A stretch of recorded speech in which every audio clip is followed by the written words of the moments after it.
Welcome everyone to the free agency edition of our Packers News live chat alongside Pete Dougherty. I am Olivia Reiner. It is the beginning of the new league year, plus it is also the official start of free agency. Everything that's been going on over the past few days, technically not actually the free agent period, legal tampering, some negotiations were going on. Today, everything becomes official. We will get into what the Packers have already done, plus we'll look ahead at what they might do. Before we get into that, as always, you know the drill. We want you to be a part of the conversation.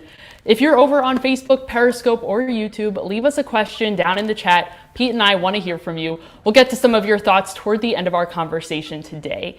Packers cap guru Russ Ball has been hard at work over the last several weeks trying to get the Packers under the salary cap, and he did it. According to Packers News reporter Tom Silverstein, the Packers are about $700,000 under the salary cap, which is great. They had no choice. That's what had to happen by the start of the new league year. However, if the Packers want to do more in free agency, they're going to have to make some more cuts or restructures. What cuts or restructures might the Packers be making in the coming days or weeks? The big ones would be Davante Adams with a contract extension and Aaron Rodgers with the restructure. I mean, I'm pretty much assuming they're going to do both in the next, couple weeks, if not less. I think with Rodgers, it's probably just a question of, do they try to create $6 million of cap room, or do they go for basically the max they could get would be just about $14 million. I still have to think it's going to be more like the latter. If they're going to, they have to have money for a cushion next year in case they need to make moves during the season. There's probably $4 or $5 million. They got their draft class, which once the season starts and all those guys count, that's probably $6 million or so. So I think they're gonna. I'd be a little surprised if they don't either max out Rodgers or come close to it, if they want to do anything in free agency anyway, because they're just otherwise they're going to have next to nothing to work with. When it comes to unrestricted free agency, the Packers' main focus so far has been retaining their own. They extended running back Aaron Jones 4 years on Sunday. That move will become official very soon. Additionally, earlier this season, the Packers kept left tackle David Bakhtiari and defensive lineman Kenny Clark from hitting the open market today. They were slated to become unrestricted free agents. So not very splashy or sexy. However, it does keep that core that the Packers had last season together. How many more players, what types of players might the Packers try to acquire in free agency if they decide to do so? Yeah, that's something that's easy for people to forget about, is that basically Bakhtiari and Clark were free agent signings. They were just done, last season rather than this week. So that is important to note. It's tough to see them having more than $8 to $10 million maybe to work with, maybe a little more. And as we saw with the Aaron Jones contract, you can sign a guy to a pretty decent sized contract. I mean, his average is $12 million a year. They're paying him $20 million the first 2 years, but he's only counting $4.5 million on this year's cap. So they could sign an expensive guy and have the cap still be relatively small for this year. So they could go for one big swing or two, medium big swings, or they could try to sign several bargain guys, like more in the Rick Wagner, Christian Kirksey mold, but even cheaper. They could go for something like that too. With this being the buyer's market that it's, everybody thinks it's going to be and is kind of shaping up. I mean, guys are already doing deals for, anywhere from $2 million a year to $3.5 million a year, which usually that's like a week or two into free agency before guys are doing those deals. So Gutekunst could go either way. I don't know which way he's going to do it, but even if he has, let's say, $10 million to work with, or 12 just for free agents, there's a few ways to divvy that up, and there's still ways to help your team. That's definitely enough money to at least do something. The Packers have a lot of needs they're going to need to address this offseason, whether it is in free agency or in the draft. Let's talk about the cornerback position. Kevin King, who was a starter last season, is an unrestricted free agent today, so he will go test the market and see what kind of deals are out there for him. Aside from Kevin King, the Packers will welcome back cornerback Jair Alexander and nickel cornerback Chandon Sullivan, who was tendered as a restricted free agent. Behind the two of them, there's not a lot of depth at cornerback. Who might the Packers consider pursuing in free agency at corner? Yeah, with both, we'll start with corner. I mean, there's so many guys available at all these different price points, and who even knows what their price points are. I mean, I'm assuming Patrick Peterson's just going to be too expensive. Richard Sherman, maybe his price will be cheap enough where they could bring in him. He's 32. He's played pretty well. So, I think maybe it's at least a possibility. Troy Hill was the Rams nickel back last year. So, it's a defense Joe Barry is coming from that the Packers are going to run now. But he's might be a little out of the Packers price range too, unless they decide to try to go big. I'm not sure Hill is good enough to pay that big of money to. So it's really tough to know what they're going to do, which way they're going to go. Will they go for more the surefire starter, expensive guy, or will they go again for a guy like the cornerback equivalent of Wagner? Maybe he starts for you, maybe he doesn't. But worst case, he gives you a good fallback if one of your young guys doesn't come through like you were hoping. Let's take a look at another defensive position group that may look to add some players in free agency, and that would be inside linebacker. The Packers cut veteran inside linebacker Christian Kirksey just a couple weeks ago in order to create some more cap room. They were successful in doing that. If the season started tomorrow, the starting inside linebackers would likely be Kamal Martin and Chris Barnes, who are going to be second-year players this season. Who might the Packers want to target in free agency at inside linebacker? So I seem to be in a fairly small minority in thinking this, but I just don't see him. I mean, even Gutekunst talked about. He was asked in one of his Zooms in the offseason about upgrading talent at inside linebacker, and he said yes, that's something they definitely want to do. I just don't see where the bang for the buck is there at inside linebacker. For one thing, if they run Barry's defense, it's a hybrid between a base and a nickel. They go with a five-man front, but there's only one inside linebacker on the field most of the time. At least that's what the Rams did last year. So if Barry's going to do the same, then they have nickel, 5 defensive backs behind that. So that means that there's probably a decent chance there's only one inside linebacker on the field for, most of the snaps, more than half and maybe more like 75 or 80%. And I thought, Martin and Barnes are too young. They're both rookies last year. Talent, they have some talent. I just don't see where you can get bang for the buck to upgrade that position enough in free agency to make it worthwhile. I'm thinking that's more a draft position where you draft a guy who you like, who has some speed. So I've kind of been dismissing the inside linebacker position, even though I know it sure seems like everybody thinks that's a position that they're looking at. I think that's more a draft position than free agency, but that's just my opinion. And, watch tomorrow, they'll sign an inside linebacker. You're entitled to your opinion. Packers fans, what do you think? Do you think the Packers are going to try to add on an inside linebacker through free agency, through the draft? Are they cool with the inside linebackers room as it is? Let us know in the chat. We'll get to some of your thoughts right now. So whatever's on your mind, it's not too late to leave it down below. Let us start with Zach over on Facebook. Zach wants to know, why didn't the Packers extend Zadarius Smith?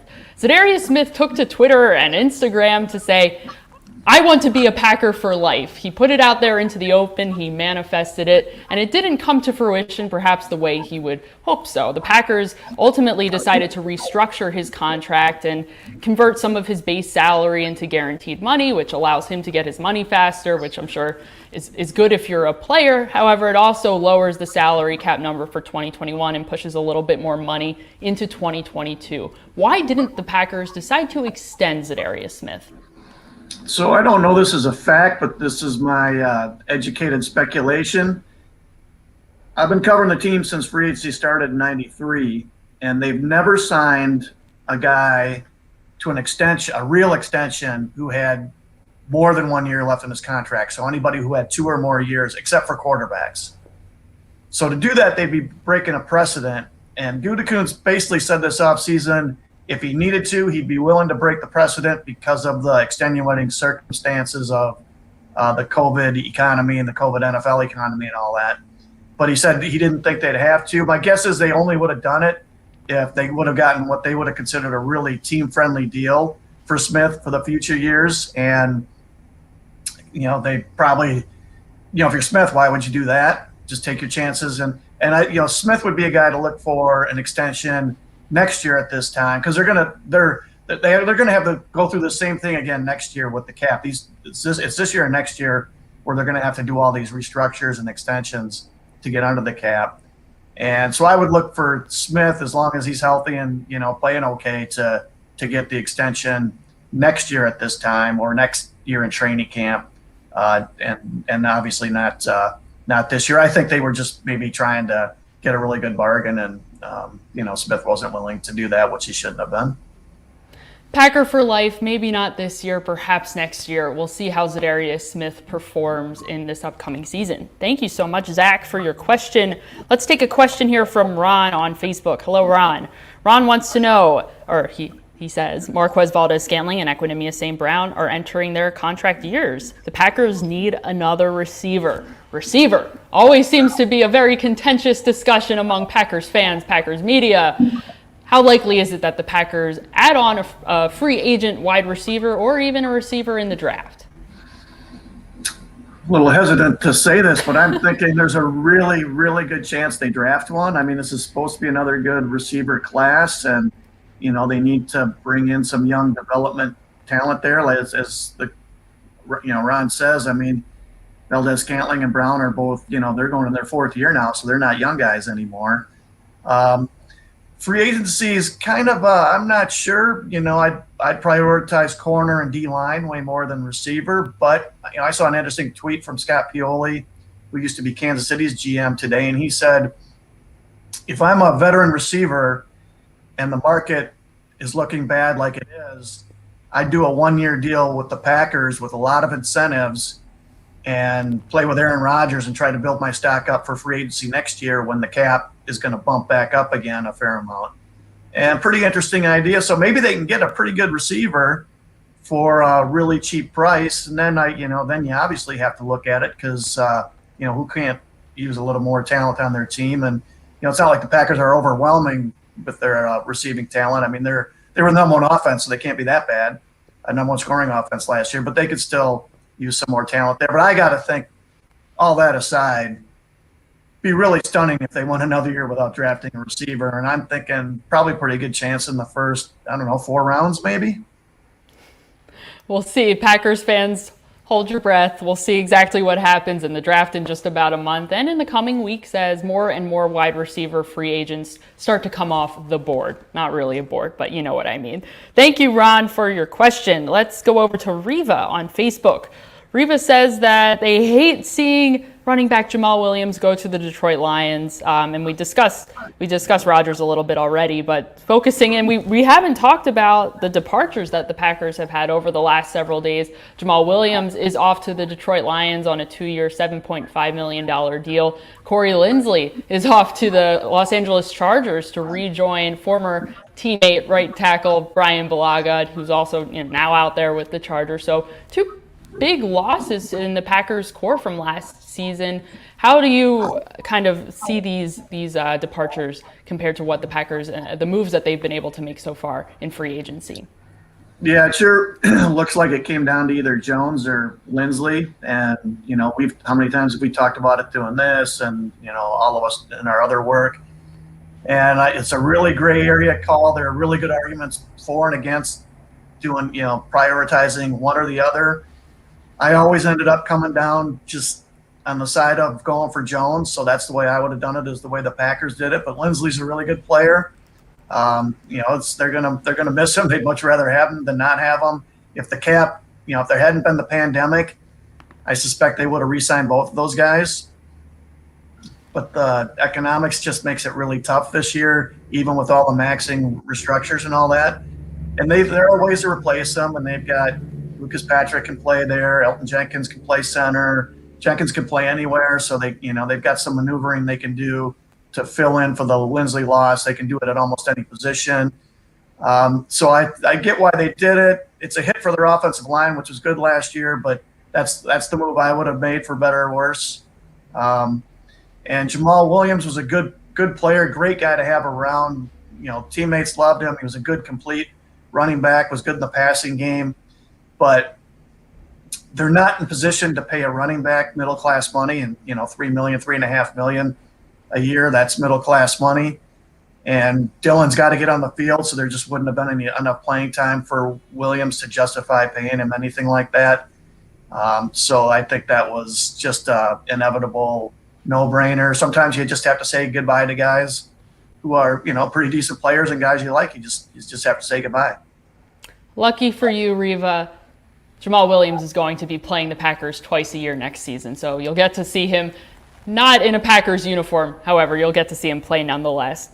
Thank you so much for your question. We've got a question here from Nolan that I appreciate, because I don't think we always we don't give all of the background, and I think we assume sometimes that you understand different terms, so we'll try to explain this here. Nolan wants to know if we can explain what tendering a player is, like Chandon Sullivan and Robert Tonyan. I hope I didn't say, did I say Tonyan earlier? I'm trying to get that out of my vocabulary. So there's 3 different kinds of free agents: exclusive rights free agents, restricted free agents, unrestricted free agents. Sullivan and Tonyan are restricted free agents. They have 3 accrued seasons in the NFL. And essentially, the Packers are allowed to tender them an offer at different levels. There's, I think, 3 or 4 different levels. You can tender them for the right of first refusal. So if another team tries to match that offer, the Packers are allowed to try to, or I shouldn't say match the offer, but to offer them something better. The Packers are allowed to try to match that offer. And then on top of that, the Packers can also tender them not only just their contract, but also if another team offers something more than the tender value, and the Packers decline to match the offer, essentially, they're entitled to a draft pick this season. So Robert Tonyan got the 2nd round tender, which means that if someone tries to offer, another team tries to best the Packers' offer to Tonyan, and if the Packers decline and say you can take him at that price, they are also owed a draft pick. Pete, did I explain this well?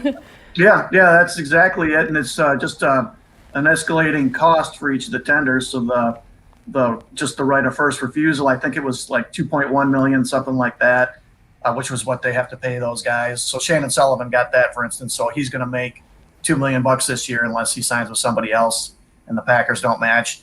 The 2nd round tender was like 3.3 or 3.4, I think, million, and first round tender was in the upper 4s, maybe somewhere in the 4s.